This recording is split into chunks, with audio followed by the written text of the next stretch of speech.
اس نے نچلے آسمان کو ایک رکی ہوئی لہر کی مانند بنایا اور اوپر والے کو ایک محفوظ چھت قرار دیا جو کسی ستون یا میخ کے سہارے کے بغیر کھڑی ہے۔ پھر اس نے آسمانوں کو ستاروں اور شہاب ثاقب کی روشنی سے سجایا اور اس گردش کرتی ہوئی چھت کے نیچے چمکتا ہوا سورج اور روشن چاند لٹکا دیا۔ فرشتوں کی تخلیق۔ پھر اللہ نے بلند آسمانوں کے درمیان وسعتیں پیدا کیں اور انہیں ہر قسم کے فرشتوں سے بھر دیا۔ ان میں سے کچھ سجدے کی حالت میں ہیں جو کبھی سر نہیں اٹھاتے، اور کچھ رکوع کی پوزیشن میں ہیں جو کبھی سیدھے کھڑے نہیں ہوتے۔ کچھ صفیں باندھے کھڑے ہیں جو اپنی جگہ نہیں چھوڑتے، اور کچھ اللہ کی تسبیح میں ایسے مصروف ہیں کہ کبھی تھکتے نہیں۔ نہ ان کی آنکھوں پر نیند غالب آتی ہے، نہ عقل میں لغزش ہوتی ہے، نہ ان کے بدن تھکتے ہیں اور نہ ہی وہ کبھی بھول چوک کا شکار ہوتے ہیں۔ ان میں وہ فرشتے بھی ہیں جو وحی کے امانت دار ہیں، جو اللہ کے رسولوں کے لیے زبان کا کام دیتے ہیں اور اس کے احکامات کو نافذ کرتے ہیں۔ ان میں سے کچھ اللہ کی مخلوق کے محافظ ہیں اور کچھ جنت کے دروازوں کے نگہبان ہیں، اور کچھ وہ عظیم المرتبت فرشتے ہیں جن کے قدم زمین میں گڑے ہیں مگر ان کی گردنیں آسمانوں سے بھی بلند نکل گئی ہیں۔ ان کے شانے عرش الہی کے ستونوں سے جڑے ہیں، ان کی آنکھیں جھکی ہوئی ہیں اور انہوں نے عرش کے نیچے اپنے پر پھیلا رکھے ہیں۔ انہوں نے اپنے اور غیر کے درمیان عزت کے پردے اور قدرت کی دیواریں حائل کر رکھی ہیں۔ وہ اپنے خالق کا تصور کسی تصویر کی صورت میں نہیں کرتے، نہ اس پر مخلوقات کی صفات لگاتے ہیں اور نہ ہی اسے مکان یا زمان کی حدود میں قید کرتے ہیں۔ تخلیق آدم علیہ السلام۔ اللہ نے زمین کی سخت، نرم، شیریں اور تلخ مٹی کو اکٹھا کیا، اسے پانی سے بھگویا یہاں تک کہ وہ خالص ہو گئی، اور اسے گوندھا یہاں تک کہ وہ لیس دار بن گئی۔ پھر اس نے اس مٹی سے ایک مجسمہ تیار کیا جس میں جوڑ، اعضاء اور مختلف حصے بنائے اور اسے ایک مقررہ وقت تک خشک ہونے کے لیے چھوڑ دیا۔ پھر اس نے اس میں اپنی روح پھونکی اور وہ ایک جیتا جاگتا انسان بن گیا، ایک ایسا ذہن جو اسے سنبھالے اور ایسی عقل جسے وہ استعمال کر سکے۔ اسے وہ بصیرت عطا کی گئی جو حق اور باطل، ذائقوں، خوشبوؤں اور رنگوں میں فرق کر سکے۔ وہ متضاد خاصیتوں کا مجموعہ تھا جیسے حرارت، برودت، نرمی اور سختی۔ پھر اللہ نے فرشتوں سے کہا کہ وہ آدم علیہ السلام کے سامنے سجدہ ریز ہو کر اس کی عظمت کو تسلیم کریں، جیسا کہ قرآن 2:34، 7:11، 18:50 میں حکم ہوا۔ سب نے سجدہ کیا سوائے ابلیس کے۔ اسے خود پسندی نے روک لیا اور بدبختی اس پر غالب آ گئی۔ اس نے اپنی آگ سے تخلیق پر فخر کیا اور مٹی کو حقیر جانا۔ اللہ نے اسے ایک معلوم دن تک مہلت دے دی، جیسا کہ سورہ الحجر آیت 38 اور سورہ صاد آیت 81 میں ارشاد ہے، تجھے اس وقت تک کی مہلت ہے جو معلوم ہے۔ اس کے بعد اللہ نے آدم علیہ السلام کو جنت میں رکھا اور انہیں ابلیس کی دشمنی سے خبردار کیا، لیکن ابلیس نے حسد کیا اور ان کے پختہ ارادے کو کمزوری میں بدل دیا۔ ابلیس نے ان کی خوشی کو خوف اور ان کے وقار کو ندامت میں تبدیل کر دیا۔ پھر اللہ نے آدم علیہ السلام کو توبہ کا موقع دیا اور انہیں اپنی رحمت کے کلمات سکھائے۔ اللہ نے انہیں دوبارہ جنت میں واپسی کا وعدہ کیا اور انہیں آزمائش کی جگہ یعنی زمین پر بھیج دیا جہاں سے ان کی نسل کا آغاز ہوا۔ انبیاء کا انتخاب۔ پھر اللہ نے آدم علیہ السلام کی اولاد میں سے انبیاء کو چنا اور ان سے وحی اور اپنی امانت یعنی پیغام حق پہنچانے کا عہد لیا۔ وقت گزرنے کے ساتھ بہت سے لوگوں نے اللہ کی امانت میں خیانت کی، اس کے مقام کو بھلا دیا اور دوسروں کو اس کا شریک ٹھہرایا۔ شیطان نے انہیں اللہ کی معرفت سے دور کر دیا اور انہیں اس کی عبادت سے الگ کر کے گمراہی میں ڈال دیا۔ پھر اللہ نے اپنے رسول بھیجے اور انبیاء کا ایک سلسلہ جاری کیا تاکہ وہ لوگوں سے ان کی فطرت کا عہد پورا کروائیں اور انہیں اللہ کی نعمتیں یاد دلائیں۔ وہ آئے تاکہ تبلیغ کے ذریعے لوگوں کو نصیحت کریں، ان کے سامنے حکمت کے چھپے ہوئے خزانوں کو بے نقاب کریں اور انہیں اللہ کی قدرت کی نشانیاں دکھائیں۔ ان نشانیوں میں یہ بلند آسمان ہے، یہ بچھی ہوئی زمین ہے، زندگی کے ذرائع ہیں اور وہ موت ہے جو سب کو آ لیتی ہے۔ اللہ نے اپنی مخلوق کو کبھی کسی نبی، کسی آسمانی کتاب یا کسی ٹھوس دلیل اور حجت کے بغیر نہیں چھوڑا۔ یہ وہ رسول تھے جو اپنی کم تعداد یا جھٹلانے والوں کی کثرت سے کبھی ہمت نہیں ہارے۔ ان میں سے ہر ایک اپنے سے پہلے والے کی تصدیق کرتا تھا یا اپنے بعد آنے والے کی بشارت دیتا تھا۔ رسالت محمدی صلی اللہ علیہ وسلم۔ اسی طرح صدیاں بیت گئیں اور زمانے گزرتے گئے، باپ رخصت ہوتے گئے اور ان کی جگہ بیٹوں نے لے لی، یہاں تک کہ اللہ نے اپنے وعدے کی تکمیل اور نبوت کو مکمل کرنے کے لیے محمد مصطفیٰ صلی اللہ علیہ وسلم کو اپنا پیغمبر بنا کر بھیجا۔ آپ صلی اللہ علیہ وسلم کی نبوت کا عہد تمام انبیاء سے لیا جا چکا تھا۔ آپ صلی اللہ علیہ وسلم کے اخلاق کی شہرت عام تھی اور آپ صلی اللہ علیہ وسلم کی ولادت نہایت ہی معزز تھی۔ اس وقت دنیا کے لوگ مختلف گروہوں میں بٹے ہوئے تھے، ان کے مقاصد الگ تھے اور راستے جدا جدا تھے۔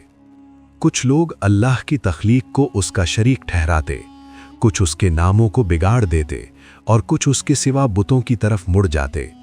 پھر محمد صلی اللہ علیہ وسلم کے ذریعے اللہ نے انہیں گمراہی سے نکال کر ہدایت عطا کی اور آپ صلی اللہ علیہ وسلم کی جدوجہد سے انہیں جہالت کے اندھیروں سے نجات ملی۔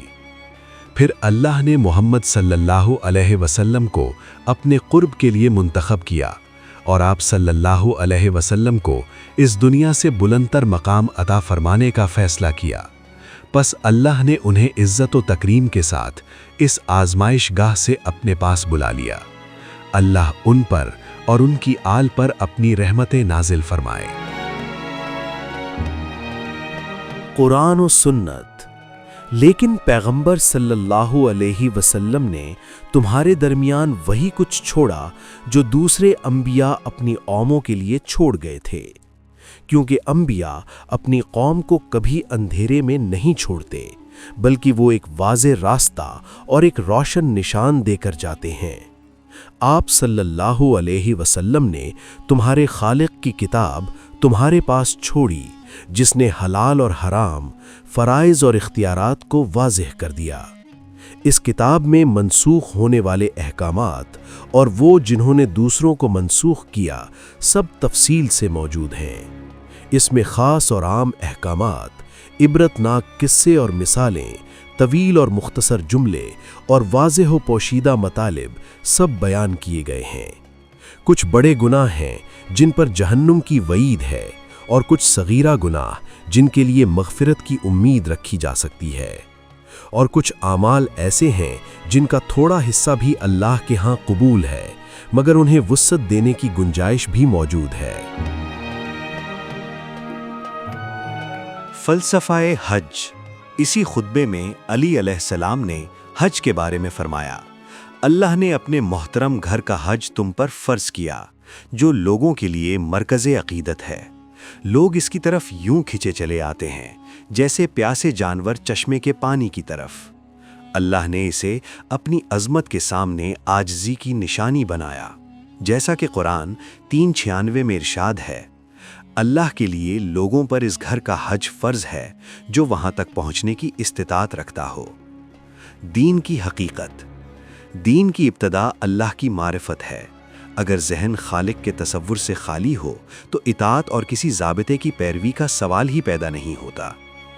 پہلا مرحلہ معرفت کا آغاز یہ ہے کہ فطرت اور ضمیر کی آواز پر ذہن میں اس غیب یعنی اللہ کا ایک نقش ابھرے جو انسان کو فکر و تحقیق پر ابھارے۔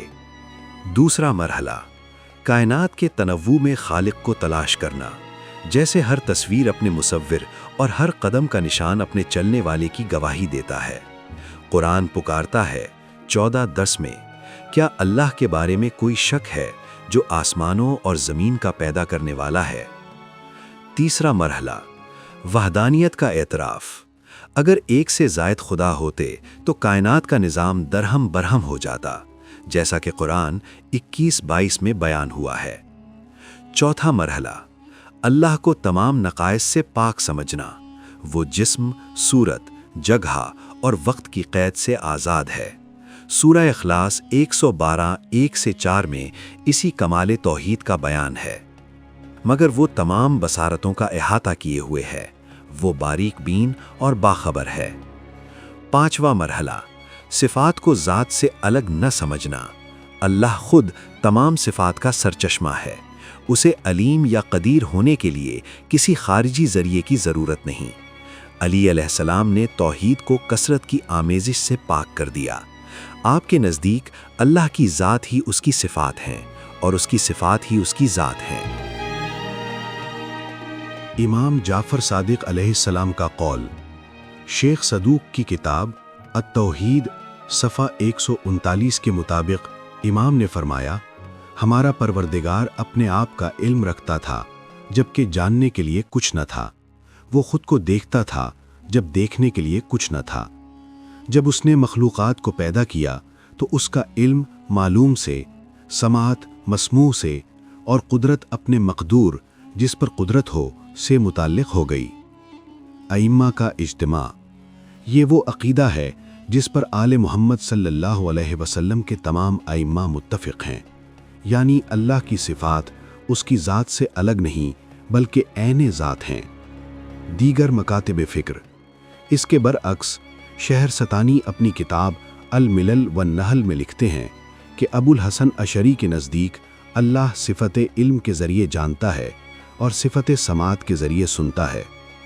منطقی تضاد، اگر ہم صفات کو ذات سے الگ مان لے تو دو ہی صورتیں ہیں، یا تو یہ صفات ہمیشہ سے تھیں، جس کا مطلب ہے کہ اللہ کے ساتھ کئی اور چیزیں بھی قدیم یعنی ایٹرنل تھیں جو کہ شرک ہے، یا پھر یہ صفات بعد میں پیدا ہوئیں، جس کا مطلب یہ نکلے گا کہ نعوذ باللہ ان صفات کے آنے سے پہلے اللہ نہ عالم تھا، نہ قادر اور نہ ہی سننے والا۔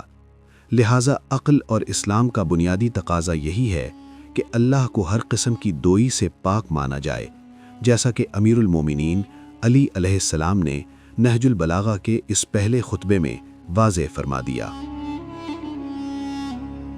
حلال و حرام کا بیان۔ قرآن نے تجارت کو حلال اور سود کو حرام قرار دیا ہے، جیسا کہ سورہ البقرہ 2:275 میں ارشاد ہے۔ ذکر اور نماز، اللہ فرماتا ہے کہ جب تم نماز مکمل کر لو تو اٹھتے بیٹھتے اور لیٹتے اللہ کو یاد کرو، اور جب خوف ختم ہو جائے تو نماز قائم کرو۔ النساء 4:103۔ یہاں نماز ایک فریضہ ہے، جبکہ اللہ کا ذکر ہر حال میں مستحب اور پسندیدہ عمل ہے۔ پاکیزہ رزق، اے لوگو، زمین میں جو کچھ حلال اور پاکیزہ ہے اسے کھاؤ، اور شیطان کے نقش قدم پر نہ چلو کیونکہ وہ تمہارا کھلا دشمن ہے۔ 2:168۔ خالص بندگی، اللہ نے حکم دیا کہ جو کوئی اپنے رب سے ملاقات کی امید رکھتا ہے اسے چاہیے کہ نیک عمل کرے اور بندگی میں کسی کو شریک نہ کرے۔ القحف 18:110۔ خود احتسابی، کیا تم دوسروں کو نیکی کا حکم دیتے ہو اور خود کو بھول جاتے ہو؟ حالانکہ تم کتاب پڑھتے ہو، کیا تم عقل نہیں رکھتے؟ 2:44۔ ناسخ و منسوخ، قرآن میں وہ آیات بھی ہیں جو پہلے کے احکامات کو منسوخ کرتی ہیں، جیسے بیوہ کی عدت پہلے 1 سال تھی جسے بعد میں 4 ماہ 10 دن کر دیا گیا۔ رعایت اور استثناء، مشکل حالات میں اللہ نے ممنوع اشیاء کی بھی اجازت دی ہے، جیسا کہ فرمایا جو مجبور ہو جائے بشرط یہ کہ وہ سرکش نہ ہو تو اس پر کوئی گناہ نہیں۔ عام اور خاص احکامات، کچھ احکامات عام نظر آتے ہیں مگر ان کا رخ خاص ہوتا ہے، جیسے بنی اسرائیل کو دی گئی فضیلت ان کے خاص دور اور حالات کے لیے تھی۔ عام اور خاص، جب اللہ فرماتا ہے کہ اس نے بنی اسرائیل کو تمام جہانوں پر فضیلت دی تو لفظی طور پر یہ عام ہے، مگر اس کا مفہوم اس خاص زمانے تک محدود ہے۔ عبرت اور نصیحت، قرآن میں وہ عبرتیں ہیں جیسے فرعون کا انجام، جس کے بارے میں فرمایا پس اللہ نے اسے آخرت اور دنیا کے عذاب میں پکڑ لیا۔ النازعات 79:25۔ بے شک اس میں اس شخص کے لیے عبرت ہے جو اللہ سے ڈرتا ہے۔ 79:26 ایک میٹھا بول اور درگزر کرنا اس خیرات سے بہتر ہے جس کے پیچھے ستانا ہو۔ 2:263 میثاق اور بندگی۔ اللہ نے کوہ طور کو گواہ بنا کر عہد لیا کہ جو کچھ ہم نے تمہیں دیا ہے اسے قوت کے ساتھ تھامے رکھو اور اسے یاد رکھو تاکہ تم متقی بن جاؤ۔ 2:63 تخلیق کا نظام۔ وہی ہے جو ماؤں کے رحم میں تمہاری صورتیں بناتا ہے جیسا وہ چاہتا ہے، اس کے سوا کوئی معبود نہیں، وہ غالب اور حکمت والا ہے۔ آل عمران 3:5 خواتین کے حقوق۔ اے ایمان والو، تمہارے لیے حلال نہیں کہ تم زبردستی عورتوں کے وارث بن بیٹھو، ان کے ساتھ حسن سلوک سے پیش آؤ۔ النساء 4:19 واضح اور پوشیدہ، محکم اور متشابہ۔ کچھ آیات بالکل واضح ہیں جیسے اللہ ہر چیز پر قادر ہے، اور کچھ پوشیدہ مطالب رکھتی ہیں جیسے رحمان عرش پر جلوہ افروز ہے۔ سنت سے منسوخی۔ کچھ احکامات سنت رسول صلی اللہ علیہ وسلم سے بدلے گئے، جیسے ابتدائی اسلام میں بدکاری کی سزا گھر میں قید تھی جسے بعد میں سنگساری یا حد سے بدلا گیا۔ وقت کی قید۔ کچھ فرائض صرف خاص وقت کے لیے ہیں، جیسے جمعے کی اذان ہوتے ہی تجارت چھوڑ کر ذکر خدا کی طرف دوڑنا۔ الجمعہ 9۔ گناہوں کے درجات۔ اللہ نے گناہوں کی ترجیح بندی کی ہے۔ نظریں نیچی رکھنا ایک حکم ہے، جبکہ کسی مومن کو جان بوجھ کر قتل کرنا وہ سنگین گناہ ہے جس کی سزا دائمی جہنم ہے۔ تلاوت کی ترغیب۔ اللہ فرماتا ہے کہ اس کی بندگی میں تھوڑا عمل بھی قبول ہے، مگر وسعت کی گنجائش ہمیشہ رہتی ہے، پس جتنا ہو سکے قرآن پڑھو۔ اللہ کی صفت۔ بے شک تمہارا پروردگار بڑا غالب اور نہایت رحم کرنے والا ہے۔ پاکیزگی کا حکم۔ اے نبی صلی اللہ علیہ وسلم، مومن مردوں سے کہہ دیجئے کہ وہ اپنی نظریں نیچی رکھیں اور اپنی شرمگاہوں کی حفاظت کریں، یہ ان کے لیے زیادہ پاکیزگی کا باعث ہے۔ مجاہدین کے درجات۔ وہ مومنین جو بغیر کسی معذوری کے گھروں میں بیٹھے رہیں ان کے برابر نہیں ہو سکتے جو اپنی جان اور مال سے اللہ کی راہ میں جہاد کرتے ہیں۔ اللہ نے اپنی راہ میں جد و جہد کرنے والوں کو گھر بیٹھنے والوں پر بلند مرتبہ اور عظیم اجر عطا فرمایا ہے۔ عبادت میں آسانی۔ اللہ جانتا ہے کہ آپ صلی اللہ علیہ وسلم اور آپ صلی اللہ علیہ وسلم کے ساتھیوں کی ایک جماعت رات کا 2/3 کبھی نصف اور کبھی تہائی حصہ عبادت میں گزارتے ہیں۔ وہ جانتا ہے کہ تم میں سے کچھ بیمار ہوں گے، کچھ سفر میں ہوں گے اور کچھ اللہ کی راہ میں مصروف عمل ہوں گے، اس لیے جتنا آسانی سے ہو سکے قرآن پڑھو، نماز قائم کرو، زکوٰۃ ادا کرو اور اللہ کو قرض حسنہ دو۔ جو نیکی تم اپنے لیے آگے بھیجو گے اسے اللہ کے ہاں بہترین اجر کی صورت میں پاؤ گے۔ اللہ سے بخشش طلب کرتے رہو، بے شک وہ بڑا بخشنے والا اور نہایت مہربان ہے۔ نہج البلاغہ کے اس پہلے خطبے نے ہمیں کائنات کی تخلیق سے لے کر انسانیت کی ہدایت اور قرآنی احکامات کی گہرائی تک کا سفر کروایا۔ ہمیں امید ہے کہ ان نورانی کلمات نے آپ کے علم اور ایمان میں اضافہ کیا ہوگا۔ اگلی قسط میں ہم ایک نئے موضوع اور نئے خطبے کے ساتھ حاضر ہوں گے۔ تب تک کے لیے اللہ حافظ۔